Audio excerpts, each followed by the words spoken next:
રાજકોટ મહાનગરપાલિકામાં 4 animal hostel આવેલ છે, જેમાંથી એક એનિમલ હોસ્ટેલનું કામ શરૂ છે। હાલ એનિમલ હોસ્ટેલમાં 1912 જેટલા પશુઓ અને 169 પશુપાલકો દ્વારા પશુ રાખવામાં આવેલ છે। કોઠારિયા અને મોવડીમાં આવેલ એનિમલ હોસ્ટેલમાં 750 પશુઓની ક્ષમતા છે। રૈયાધાર એનિમલ હોસ્ટેલમાં 300 પશુઓની ક્ષમતા છે। રોણકી એનિમલ હોસ્ટેલમાં 400 પશુઓની ક્ષમતા છે। રાજકોટ મહાનગરપાલિકા દ્વારા એનિમલ હોસ્ટેલમાં પશુઓ માટે પ્રાથમિક સુવિધાઓ રાખવામાં આવી છે। ઘાસચારો, નીણ અને ખોળ ખવડાવવાનું પશુપાલકોએ ધ્યાન રાખવાનું હોય છે। થોડા દિવસ પહેલાં જે પશુઓ મૃત્યુ પામ્યા હતા તે શરત ચૂકથી એનિમલ હોસ્ટેલ ગણાવેલ છે। જે બનાવ બન્યો હતો તે ઢોર ડબ્બા હસ્તકનો બનાવ હતો। એનિમલ હોસ્ટેલમાં પશુપાલકો દ્વારા પોતાના પશુ રાખવામાં આવતા હોવાથી કોઈ ગેરરીતિનો બનાવ બને તેવો કોઈ પ્રશ્ન ઉદ્ભવતો નથી। આપણે રાજકોટ મહાનગરપાલિકાની વાત કરીએ તો રાજકોટ મહાનગરપાલિકામાં હાલે 4 એનિમલ હોસ્ટેલ બનેલી છે અને એક એનિમલ હોસ્ટેલનું કામ ચાલુ છે। આ 5 એનિમલ હોસ્ટેલથી જોઈએ તો રાજકોટ મહાનગરપાલિકા હસ્તકની એનિમલ હોસ્ટેલમાં 1912 જેટલા પશુઓ અને 169 જેટલા પશુપાલકો દ્વારા પશુઓ રાખવામાં આવેલ છે। આપણી પાસે જે એનિમલ હોસ્ટેલ છે એ દરેકમાં અલગ અલગ ક્ષમતા છે।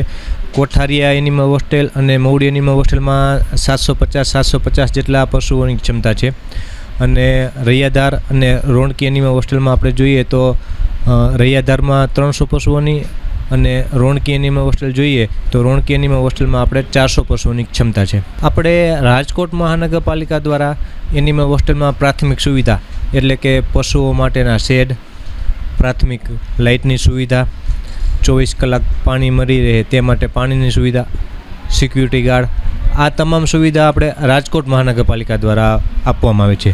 અને પશુપાલકો દ્વારા જે પોતાના પશુઓ રાખવામાં આવે તે પશુઓને ઘાસચારો, નીરણ ખવડાવવાનું, ખોળ ખવડાવવાનું, તે જે તે પોતાના વાડાની સાફ સફાઈ, કોઈ પશુ બીમાર પડેલું હોય તો તેની સારવાર, સાર સંભાળ વગેરે પશુપાલકોએ કરવાનું હોય છે।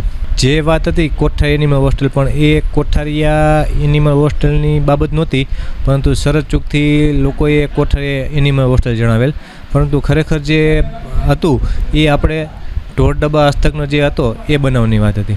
રાજકોટ મહાનગરપાલિકામાં જે એનિમલ હોસ્ટેલ છે એમાં આપણે વાત કરી એ મુજબ જે આપણે પ્રાથમિક સુવિધાની જે જરૂરિયાત હોય છે એ પ્રાથમિક સુવિધા આપણે આપતા હોઈએ છીએ। એનિમલ હોસ્ટેલમાં આપણે પશુપાલકો દ્વારા પોતાના પશુઓ રાખવામાં આવતા હોય છે, એટલે પ્રાથમિક સુવિધાની જે જરૂરિયાત હોય એ આપણે રાજકોટ મહાનગરપાલિકા દ્વારા પૂરી પાડવામાં આવે છે।